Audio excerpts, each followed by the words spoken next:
Okay, I'm going to call the meeting to order again.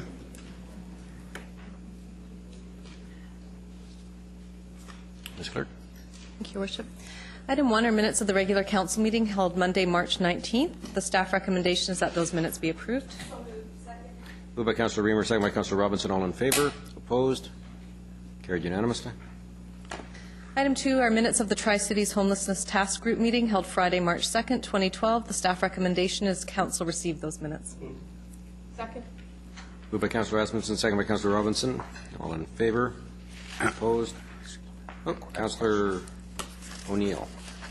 Yes, just or maybe a heads up or a question for staff on this. I was talking to one of my neighbors over the weekend, and he mentioned to me that he is now no longer walking his dog or going on hikes or walks anywhere near the Eleanor Ward Bridge, David Avenue Bridge over the Coquitlam River, because he says there's quite a sizable homeless encampment under there now, lots of broken glass and things like that, and I just wanted to make sure that staff was aware of that, and the Homelessness Committee is aware of that as well. So I don't know to whom that question or point would be directed, but does anybody know about that?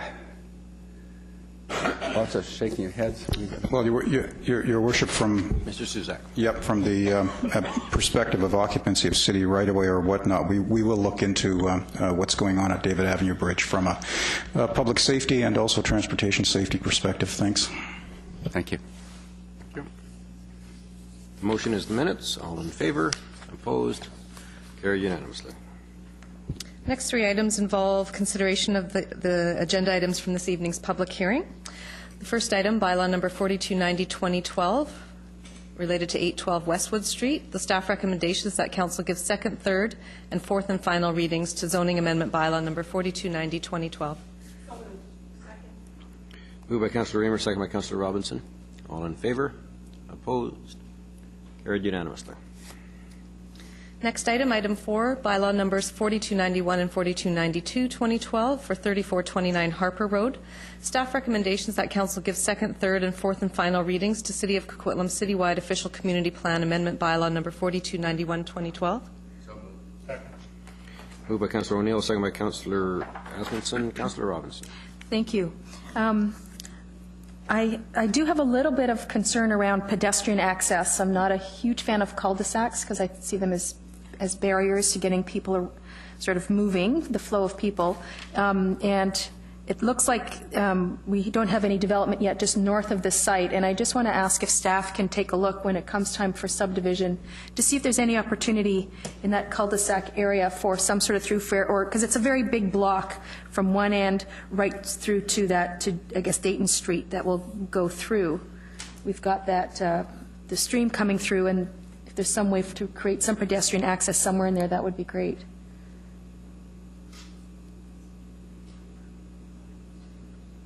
Mr. McIntyre. Thank you, Worship. Certainly staff can look at that. I understand there is some pre-planning for that area to the north, and so let us have a look at that. Obviously, there's some structure plan there, given where the roads are going and pointing off the subject property. So let us look at that, what the conceptual road network is, how close it comes to that area, and whether there's the potential for pedestrian walkways, and whether it makes sense and is feasible in that area. Staff can look into that through the subdivision process. Excellent. Thank you. Thank you. Seeing no other speakers. Item 4, all in favor? Opposed? Carried unanimously. The second part of the recommendation is that Council gives second, third, and fourth and final readings to zoning amendment bylaw number 4292, 2012. Moved by Councillor Asmundson, second by Councillor Sikora. All in favor? Opposed? Carried unanimously.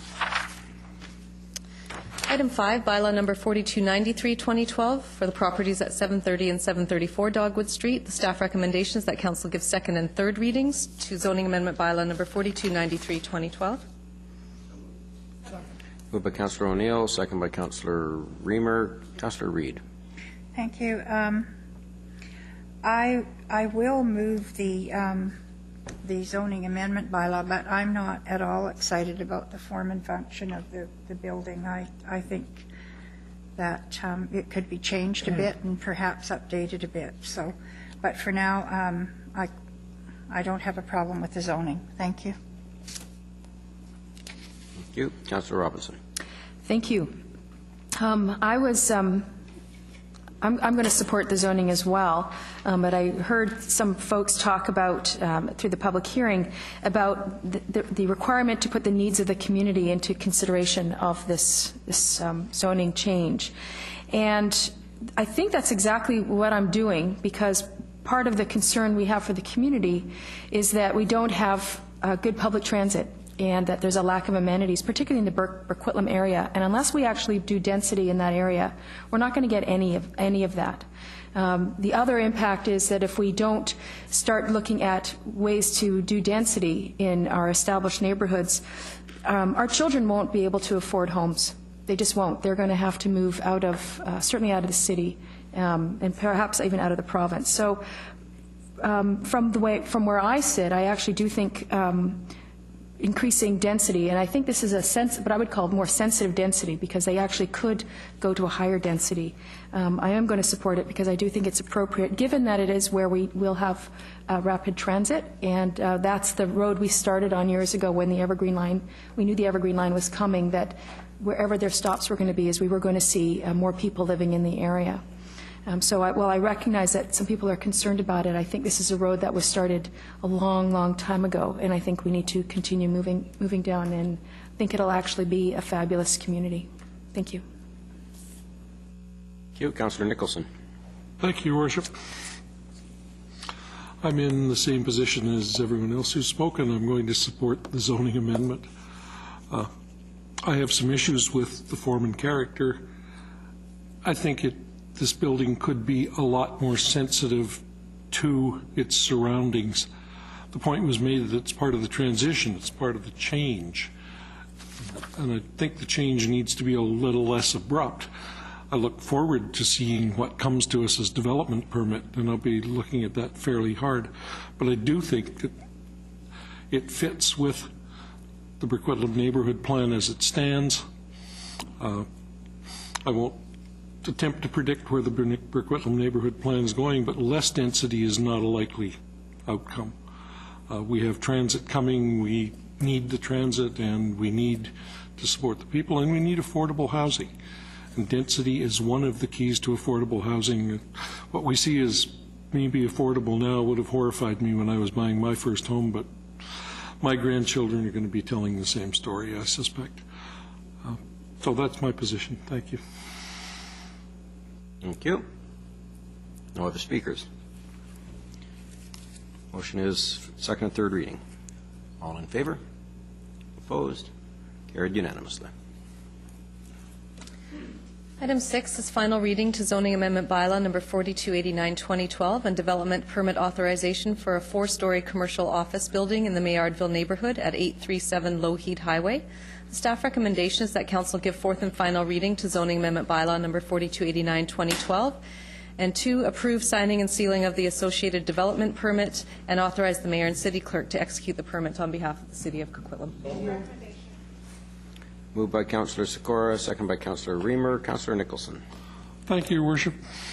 Near the top of page 2 of the staff report, under design review, refers to the Southwest Coquitlam Area Plan, Mayardville Neighborhood Center Development Permit Guidelines, and the Mayardville Neighborhood Center Design Guidelines. The development meets many of the applicable development permit and design guidelines, including the following. I am much more interested in those it doesn't meet, in what way it doesn't meet them, and why that doesn't matter.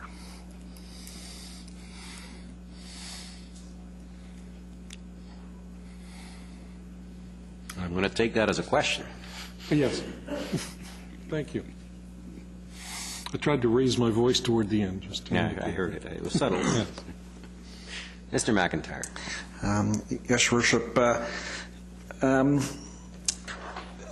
I know this has come up before, and I guess we don't itemize everything that it doesn't meet as opposed to, the general intent that it does meet. Because at the end of the day, when staff look at a development permit application and work with the applicant and their consultant, we're trying to guide them so it does meet the majority of the guidelines called for in the DP. And so it's only on that basis we'd bring it forward. If we felt it hit maybe just a few and say 3 out of 10, well, I think we'd highlight that for council. I can't tell you sitting here right now what it doesn't meet, but on overall balance, it was felt by staff to meet the proposed design met the applicable guidelines for the site. And I'm not sure, Erica, there's anything else that you would add to that, but that was my understanding of the application.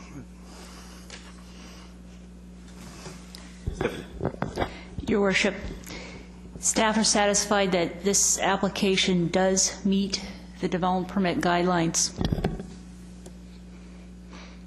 So it meets them, not many of them. Meets them, correct. Okay. The following paragraph talks about form and characters, contemporary, consistent design topology in the region for commercial and office buildings. French-inspired architecture referenced in the Maillardville neighborhood guidelines is centered on future mixed use. So that's something that's in the Maillardville neighborhood guidelines, but there's a good reason why it's not found in this building. That's so I'm thinking that we've identified one place that it doesn't meet, but there's a good reason why it doesn't meet. Through Your Worship, to clarify, this site is not subject to the French character of the design guidelines that are so referenced. Thank you. Thank goodness.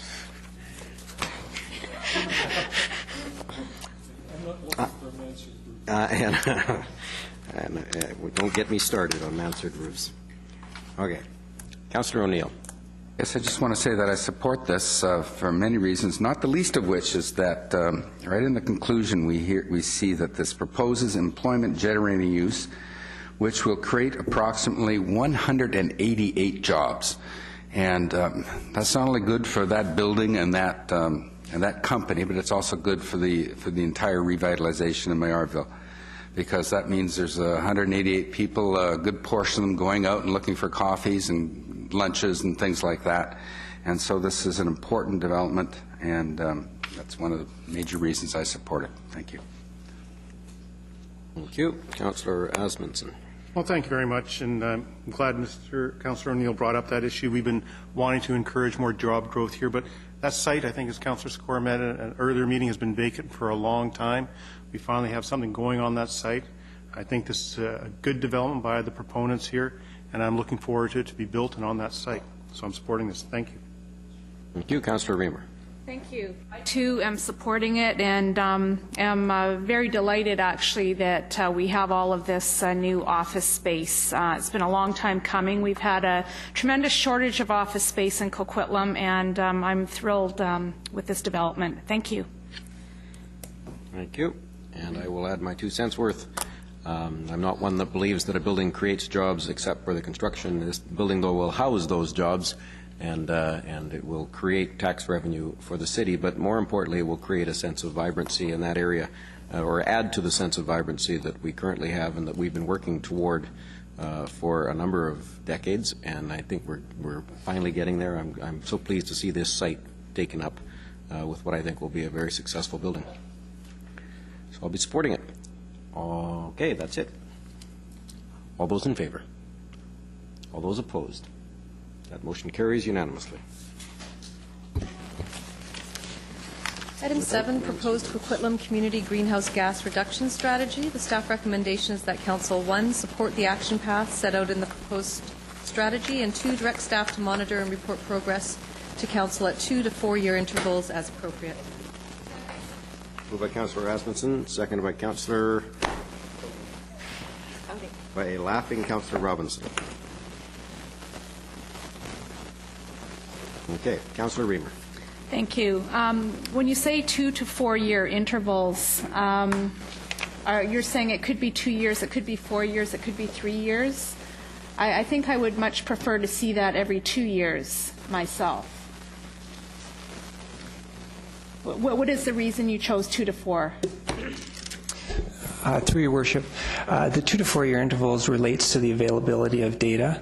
The province supports all municipalities in BC on 2 year intervals with community energy and emissions inventories, which provides us with our overall community energy and emissions The 4-year interval is a matchup with the census release, which provides another really important piece of information. Okay. So at 2 years, we may be able to provide some of the information. At 4 years, it'll be a more complete picture. That's great. Thank you. That's helpful. Thank you. Any questions? Seeing none. All in favor?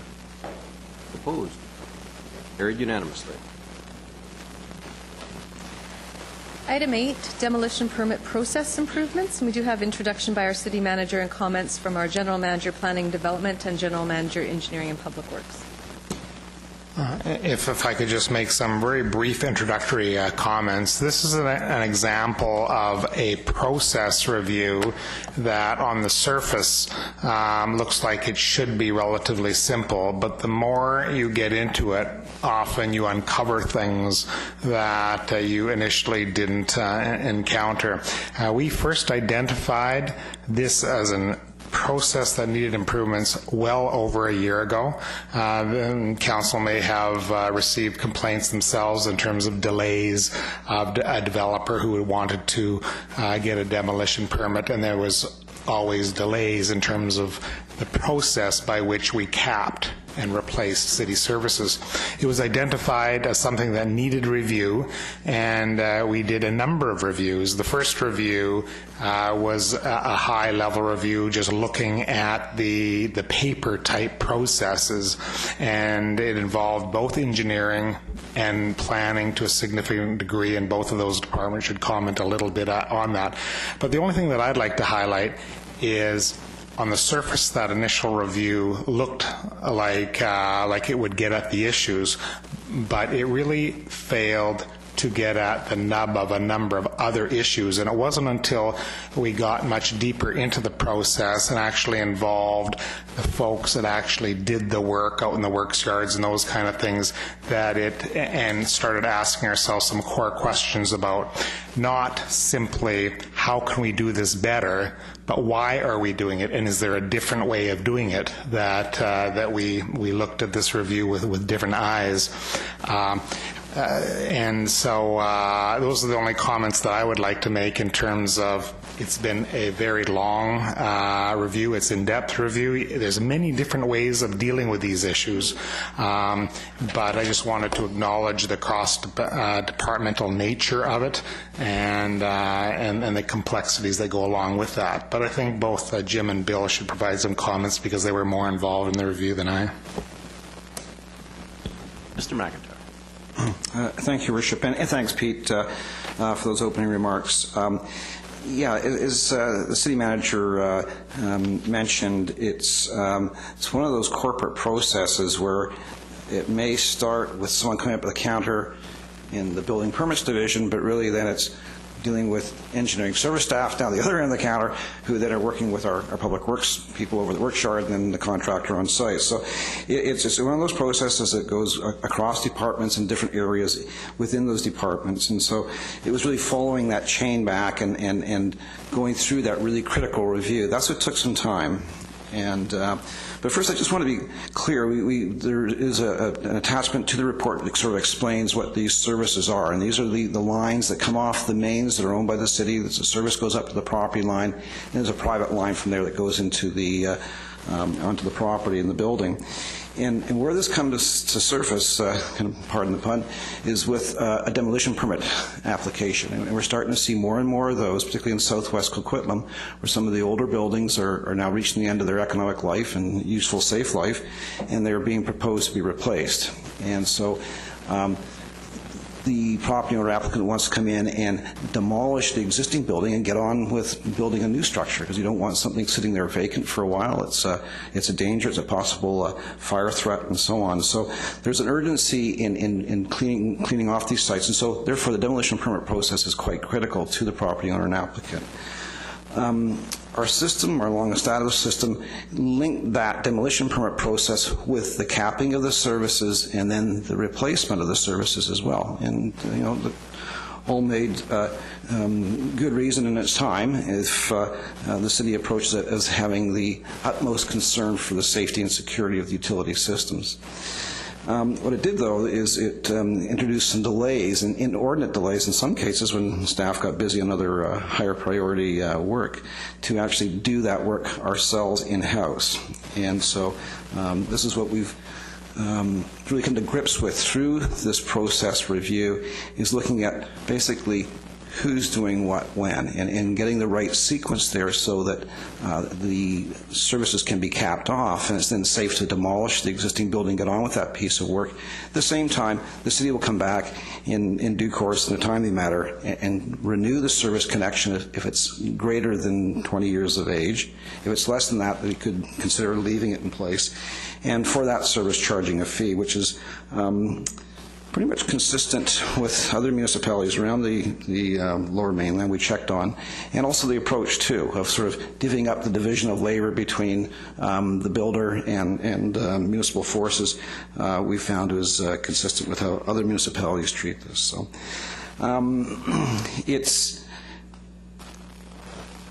we're coming forward with this, recommending this, what we feel is an improved process, but it's here checking in with council, because this is a little bit of a change here, and interested in hearing your feedback. And if you have some questions, I know there's been some questions raised around this, we'd be pleased to respond.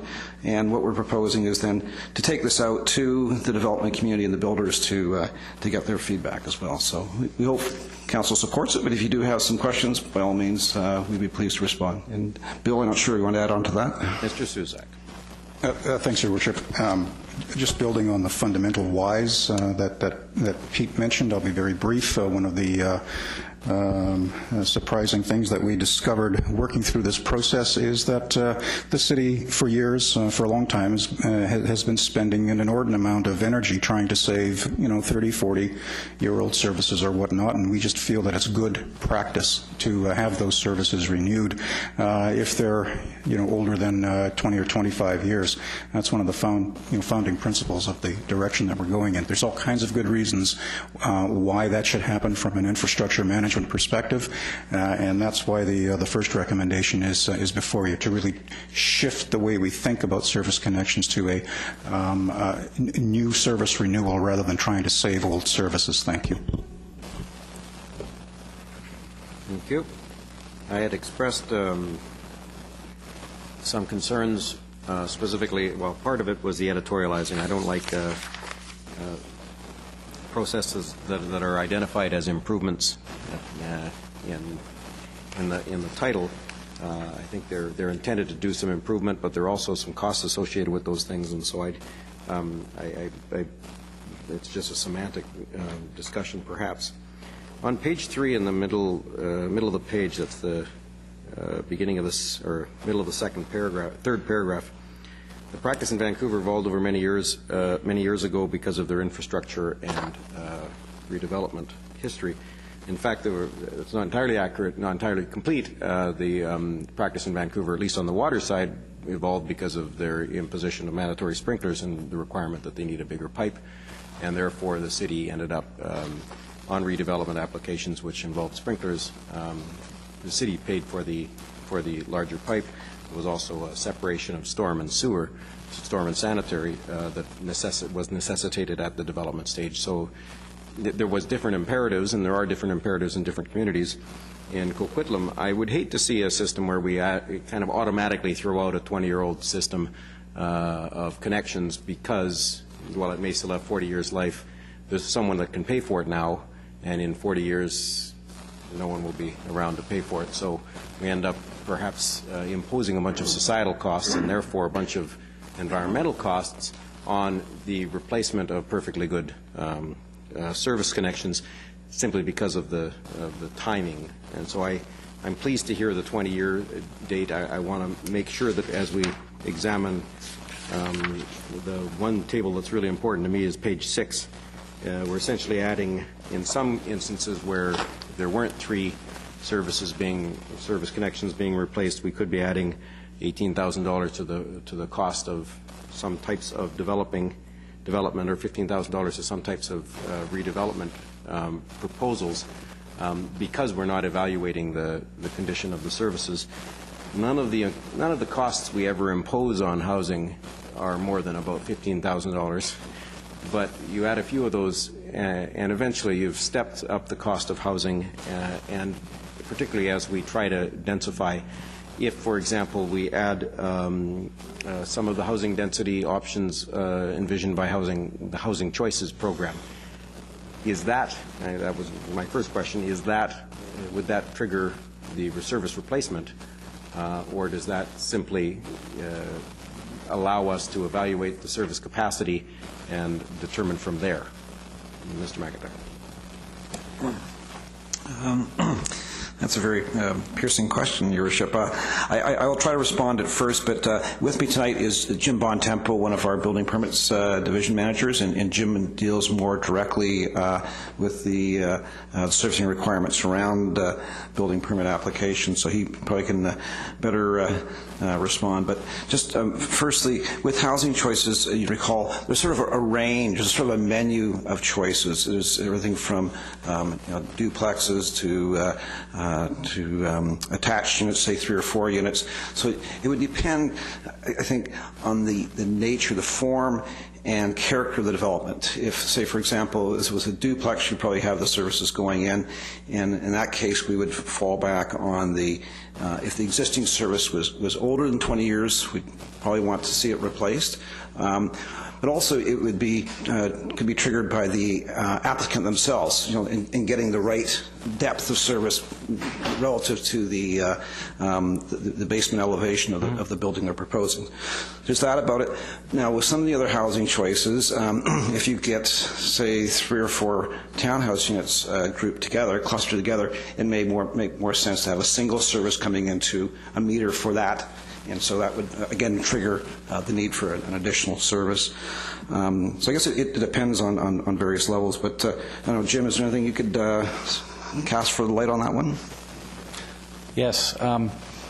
Yeah, I think you're right, Jim. I mean, for large-scale development, you're looking at lots of changes to all the servicing anyway. It's part of just upgrading the entire service to the lot. But I think primarily this is dealing with a lot of the single-family development, infill housing, where we're looking at normally what happens is that a customer typically is paying about the $3,000, and they're looking for just a replacement fee, because obviously the choice between $3,000 and $10,000, they're going to go with the existing. Problem with that, of course, is we're getting used services that are staying in the ground. What does the customer get for new services being put in the ground? The key here is time. They're able to get a demolition permit issued immediately. What that does is allow the customer now to demolish the home and have their contractor demolish the home and replace or cap the services within a few days. They're not relying on the city to spend up to 2 to 6 weeks to get out to the site to cap it. So the timeline there is a substantial savings to the applicant as well. No, I don't doubt that, and so there are going to be some applicants for whom this is a great solution. There are going to be other applicants who are just trying to find a solution on their own property, and now we're simply saying it doesn't matter what condition the service is in, we're going to replace them because it's easier. Well, it's not easier, it's way more expensive, and that choice is ripped out of their hands, and so I'm still left with that question as to whether for that applicant this is an improvement. I don't know that it is.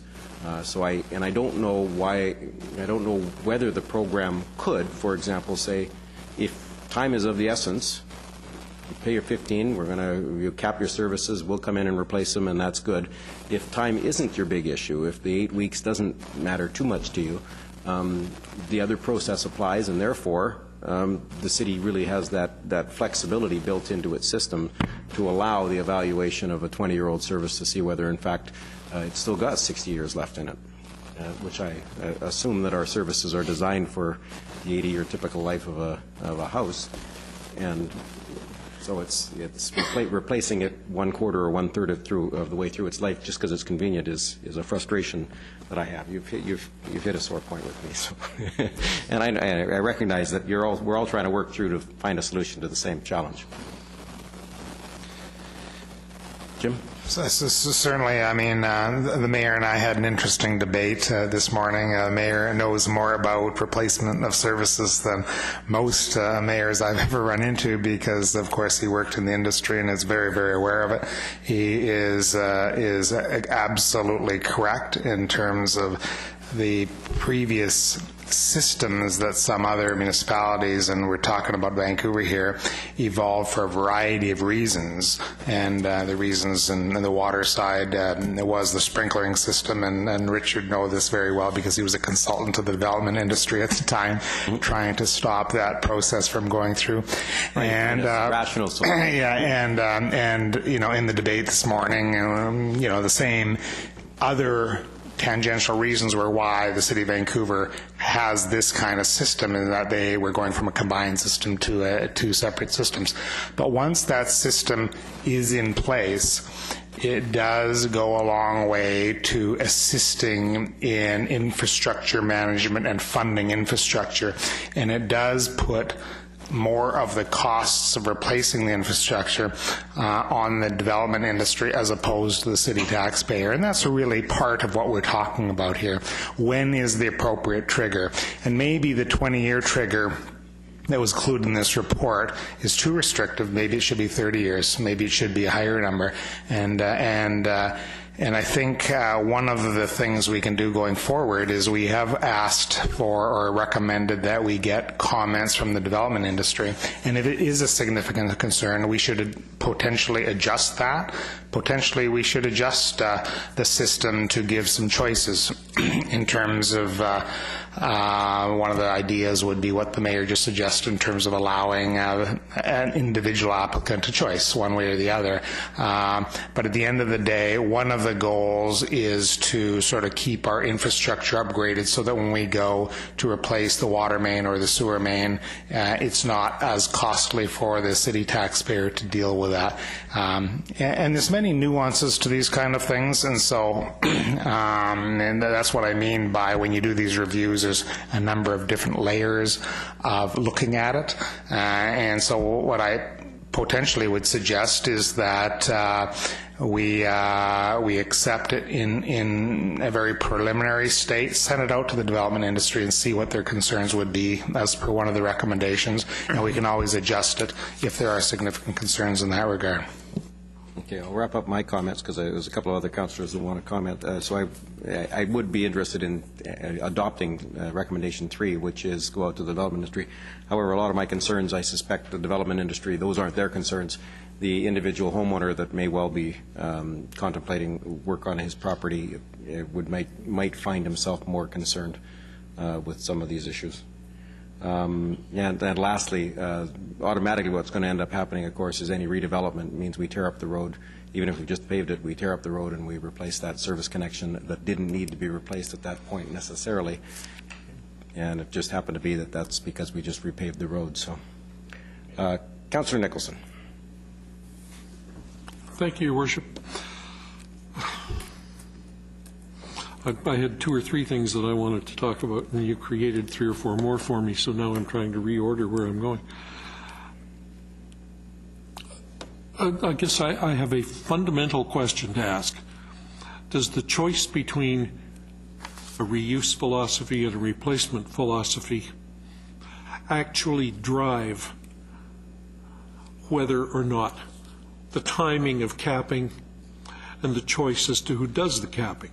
It seems to me that those are decisions, changes in process that could be made without addressing the first question. My first reaction when I looked at this report was,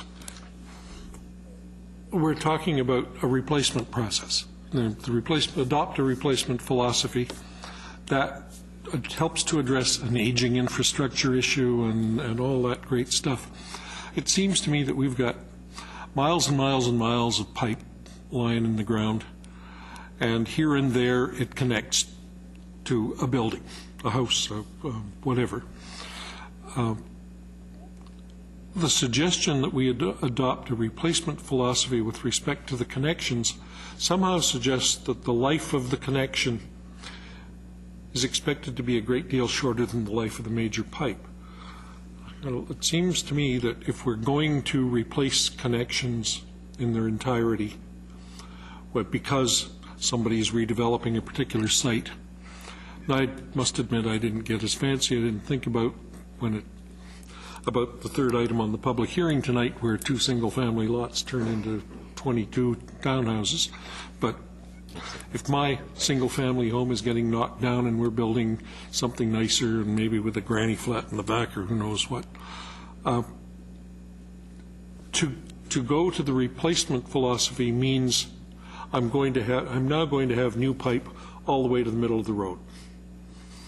There's absolutely no advantage gained in terms of the life of the pipe in the middle of the road or the 3 pipes in the middle of the road. And where I thought Mr. Suzak might be a little disturbed is I'm going to dig up the road, maybe 2 or 3 times, in 2 or 3 alignments.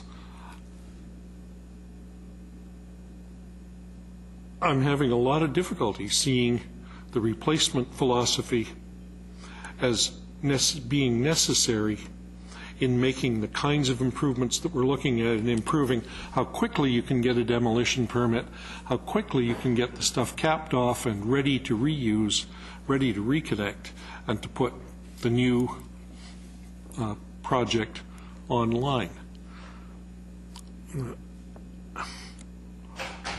And I think I find myself actually adopting a line of reasoning that I've told the mayor he was mistaken about previously, and which is, who ultimately pays? We're going to levy a tax on the homeowner. The developer may write the check, the builder may write the check, the spec builder, whomever it is, but ultimately the cost of the new project, the new home, goes up, and that means that what the developer, the builder, has to recover goes up, and the price of the home goes up. I could take this whole business of aging infrastructure deficit, the challenges of financing a city in these modern times, and probably couldn't sustain the position for very long, but I could come up with rationalizing why, instead of just looking at when, I've been in my house since 1976. If I was the average guy, we'd have redeveloped a couple of times and you'd have had a couple of whacks at that property. Maybe we should have our own property transfer tax. Every time a property changes hands in Coquitlam, we'll just grab a piece. We don't have to provide any services, we just need the money. So I'd like to hear you talk about whether the reuse replacement philosophy really determines the need or the ability to cap on it, to provide timely service to those who need it. Thank you. Sure. Your Worship, I think Councillor Nicholson has hit it bang on. I think you're right. I think those are 2 separable issues. I think we can take a look at how demolition permits are organized and whether or not we can allow private contractors, for example, to do the work and hurry up the process. We can stick with that. I think the service replacement philosophy is quite a separate issue. I'm in favor of it, mind you. Okay. Well, they're your pipes, Bill. Thank you, Your Worship. Thank you. Your Worship, if I could, and I should have pointed this out before, but on page 6 of the report under financial implications, there's a table there that sets out, we're trying to show a compare and contrast, like what's the current system, what are the fee levels, what would be the fee levels under the proposed system. So to answer the first of the questions is, no, it's the reuse or replace philosophy or debate. That doesn't hinge, or the expediting of the demolition permit process doesn't hinge on that, and that's the first box there. That it says temporary capping, retained service, basically reuse, and so what we'd be proposing there is just to carry on with the current fee. So under this new process, the applicant can have their contractor cap the service. It's at the right depth for them. It's young enough. They pay now what they paid before. So it's sort of a net zero change. The next one, between the replacement or reuse. And in there, you can see the next two lines where, in fact, the Engineering and Public Works Department, when they looked at that, they really sharpened their pencils and came back with some fee levels they thought would be a bit of an inducement, because the larger numbers you see in the left-hand column are what we would charge now for those works. And what's proposed is the second column going over. The question around this, I'll leave this more to the engineers, but from a city planner's perspective, so the time of development where the community has an opportunity to see improvements. It might be frontage improvements, it might be improvements to the streetscape, it might be contributions through our development cost charges and so on and so forth. And we've got to be careful, we've got to be mindful, we just can't load that up. But it's also a time when the construction's happening, the site is torn up, the services are going in within the property itself. It sort of makes a convenient opportunity to take advantage of that window of construction that may only happen once every 30, 40, 50 years. And so it's an opportunity to do that. The 20-year criteria, that could be extended out as the city manager has discussed. To me, that's one of the points of discussion we could have with the builders and the development community. The comment around that would be, think about the age of a road. Like, how often does a road need to be repaved? And you're getting out 20-plus years. Most roads don't live 30 years before they have to be redone. So you got to think about what's both on the surface and underground. Thank you. You good? Councillor? We can put you back on. Okay. You're there.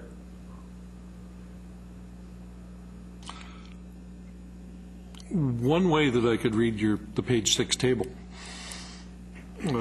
is to say, well, if, as you said, the guys sharpened their pencils and came up with some new numbers in column 2, my first thought was, well, does that mean then we've been charging too much? And so now we're getting a little more honest with the populace. Or the other is, we're shifting some of the costs over to the developer, the builder, whomever. And I think probably that's more accurate, because in the bottom 2 lines, temporary capping, new service, permanent capping, new service, those are both places where we're contemplating other forces doing the capping. So I'm going to pay you a little less and you're going to do a little less. But somebody's going to pay somewhere. And there's a presumption, which I'm not entirely sure is valid, that the other forces are cheaper than our own forces. But perhaps one option is to find a way that one crew caps all 3. What would that do? I noted the mayor said he was all in favor of 3. Let's hear what the industry thinks about it. I think that's a really good idea. I think if you read the report carefully, we've heard, to some degree at least, what the people who do the work think about it. Hearing what the people who buy the work think about it would be helpful. But the way the recommendation reads, in effect, we're authorizing the implementation of it and then going out and saying, what do you think? Exactly. So I don't think anything's moved at this point, and I'm with the mayor, and let's go to 3 and find out what happens. And now I'm done. Thank you, Your Worship. Okay, Councillor Robinson. Thank you. I think actually Councillor Nicholson did a really good job of expressing some of the concerns that I was sort of seeing in this. And I think we do need to hear from the development community. If we've had a chance to talk to our staff who do the work to get a sense from them, I'd like to sort of hear from the other side. I'm not quite sure how to get to the small business, the small developer, the one who will do the one-off. But I think those are the ones that would probably have some thoughts. I also I mean, I get 20 years, but if this is, if the life of these connections is supposed to be 50 years, why would we do 20 years? If it's supposed to be 50, why aren't we doing 40 years? So, like I don't want to wait till they're done, but 20 years seems like a little bit arbitrary, so I'm not quite sure. And I don't know anything about this industry, so I'm just asking the questions, and I'd be curious to hear sort of if there's a better time. And the last thing I want to say is if historically we do 80 to 100 a year, regardless of what we decide to do in terms of implementing, I'd like to know in a year, because if we have doing 80 to 100 of these a year, I think we'll have a lot of information after a year of whatever we decide to do down the road. I'd like some feedback. I'd want to know, did we get were there lots of complaints? Were people surprised? Was it efficient? Did it really speed up the process? Did it really make a difference? We have these intentions, so that's what we're looking to do, but I'm not hearing from folks who might know a bit more about how this works, that's actually going to help us achieve those goals. So I want to make sure that we include that sort of piece in here, that we have an opportunity to hear back if it's achieving the goals that we set out. So I'm comfortable to go to do 3 and then come back again and see what we learn. Councillor O'Neill. Yes, I support what Councillor Robinson and Councillor Nicholson were just saying, and it gets back to actually the very fascinating discussion that Your Worship had with the city manager, where there seemed to be some shadow boxing going on, and also a hint of an earlier, more heated discussion when maybe a few blows were actually landed. I found that all very fascinating because, like Councillor Robinson, I don't know much about this at all, and I'm really interested in knowing more about the mayor's background on this and his insight and thoughts on this. So the discussion earlier was most cordial. Well, okay. Regardless of the level of acrimony. No acrimony. It was good intellectual debate, well, like council has. Then the level was non-existent. That's fine. No. But I would like council to be the beneficiary of the mayor's experience here and his insights and his all of his background. Because obviously you've got some concerns with this, and the staff had that, and to have this just come out in some at-council meeting in just a little bit of a repartee here, I don't think does the issue justice. So I would definitely not want to proceed with all these recommendations. I would like to, perhaps we can have a more detailed briefing and hear more about what the mayor's experience has been in this as well, maybe an in-camera, maybe a committee meeting or something like that. So there you go. So yes, not in favor of all these actions, but in favor of number 3, sure. Thank you. Okay, I'm going to look for a motion in a moment. I just want council to anticipate this one moment when we've just repaved a road, which meant we went through and we replaced all the services first. Now those people don't have to replace their services for the next 20 years. But let's say it was paved 10 years ago and we end up having to cut through it now, and there's decisions that have to be made all the way through as to whether or not we're arbitrarily forcing someone to replace a service that didn't need to be replaced and therefore dig up a road that didn't need to be dug up. And so I think there's a lot of great work been done here, and I don't want to dismiss that work whatsoever. I agree with Councillor Nicholson that there probably is a way, and actually Mr. Suzak, that there probably is a way of dividing the two, separating them, and dealing with the two discussion points completely separately, probably choosing another number than 20, maybe 30, and ultimately coming up with a great system that speeds up this process and does it at minimal cost to the end user. And so a motion that, I look for a motion, I'm going to assume the motion was to number 3 only, and take the other two, set the other two aside for now. The motion is number 3. Any further discussion? All in favor? Opposed? Carried unanimously.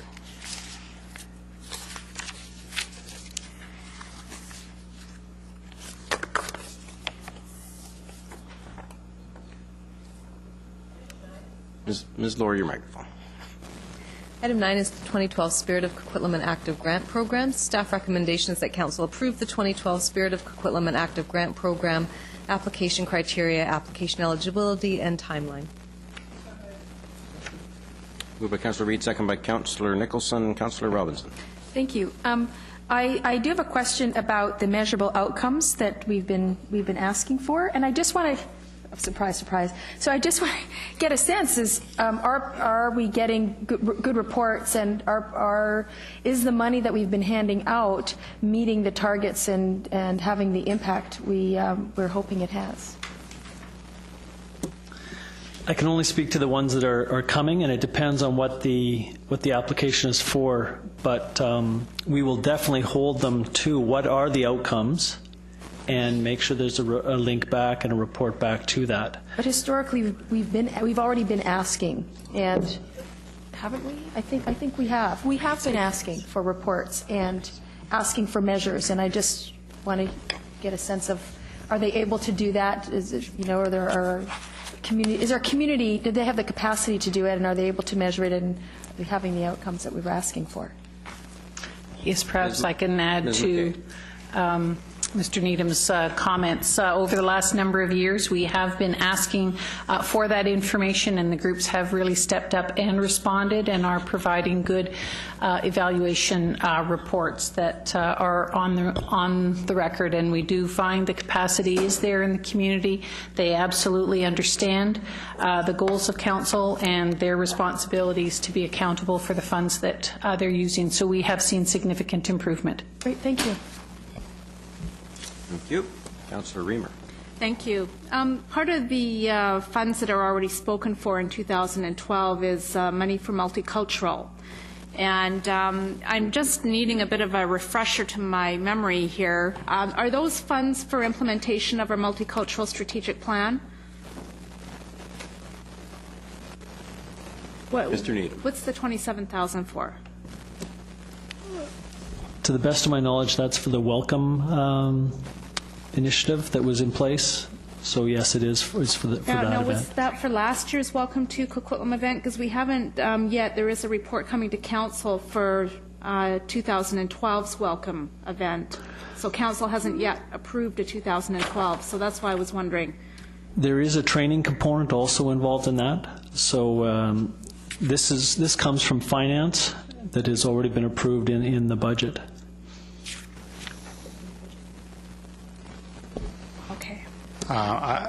There will be a report on next week's agenda on this coming 2012 welcoming. I just read it in amongst the discussion, and it is recommending that we hold the 2012 event again this year. And although there's no formal budget approved for that event, we believe we can pull it off similar to last year without specific funding approved by reallocating internal resources.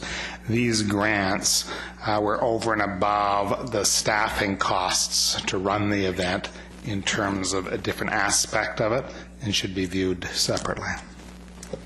Okay, thank you. Second question is, I guess it was 2 years ago when we kind of changed our criteria for the Spirit of Coquitlam event award, pardon me. And I had received a lot of questions from community organizations at that time who were very challenged to try and find matching partners and what have you. Has that kind of turned around now? Ms. McKay. Through the chair, perhaps I can speak to that. Yes, we've had some good submissions, certainly in 2011, with groups collaborating together. The change in direction really came out of the Cultural Capital of Canada and Spirit Week and those initiatives, and the focus was to, instead of have each group working independently, to encourage groups to work together to achieve greater objectives.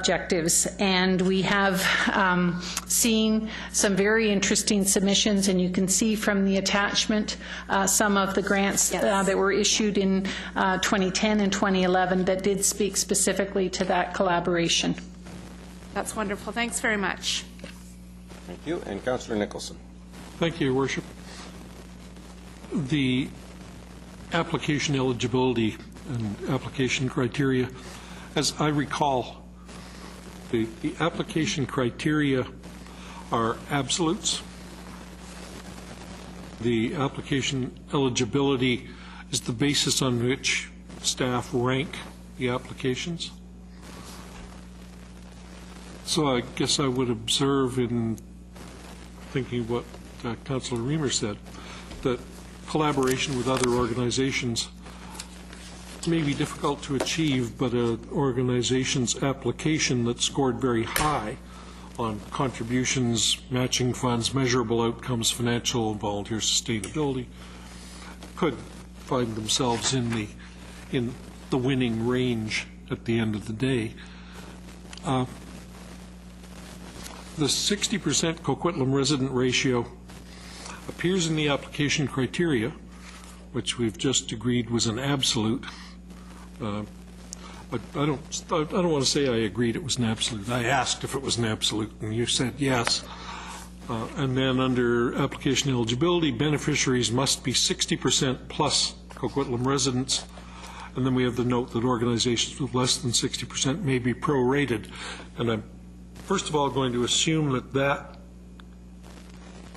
criterion is that's where, if I meet the 60%, I get 10 in that column, and if I've got 40%, I might get 6 in that column in your rating scale. But if I'm looking at the application criteria, I wouldn't even get into the application eligibility if I don't have the 60%. And I'm fearful that I'm correct in saying that, because I don't think that's an appropriate way for a city to behave. I think,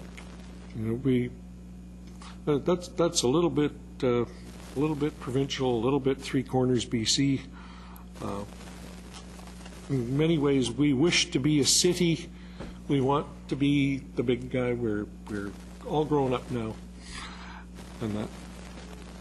But if you didn't come from my block, I'm not going to play with you. I wonder what we'd have in terms of amenities available to all of us in places like the City of Vancouver, the City of Burnaby, Surrey, a variety of spots, if they applied those same sorts of criteria. The Vancouver Museum and Planetarium, the Aquarium, a whole lot of places.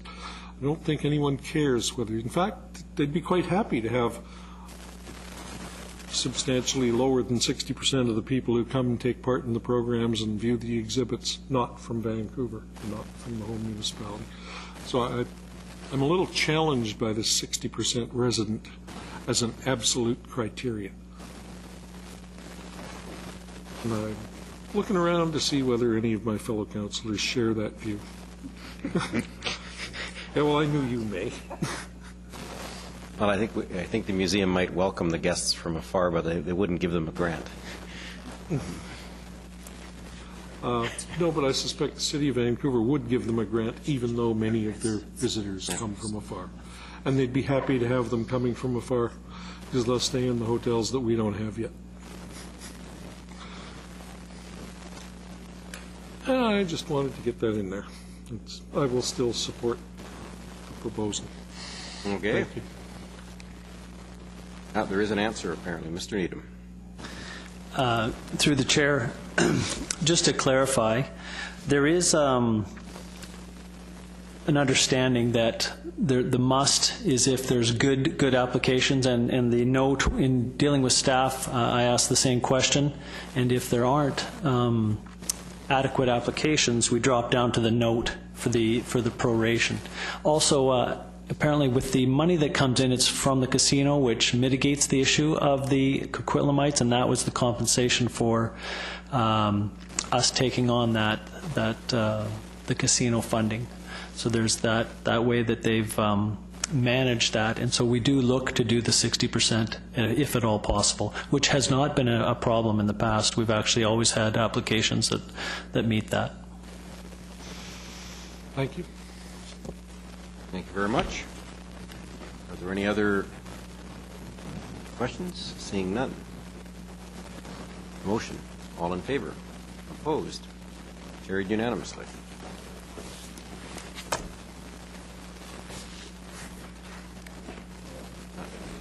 I heard from Councillor Reid. She'd like to adjourn. Councillor Asmussen seconds. The motion is adjournment. Councillor Nicholson on the question of adjournment. Or any other question, I'll rule you out. Your Worship, I have a notice of motion seconded by Councillor Robinson. I will withdraw. I will call the notice of the motion of adjournment out of order. Thank you very much. Mr. Nicholson.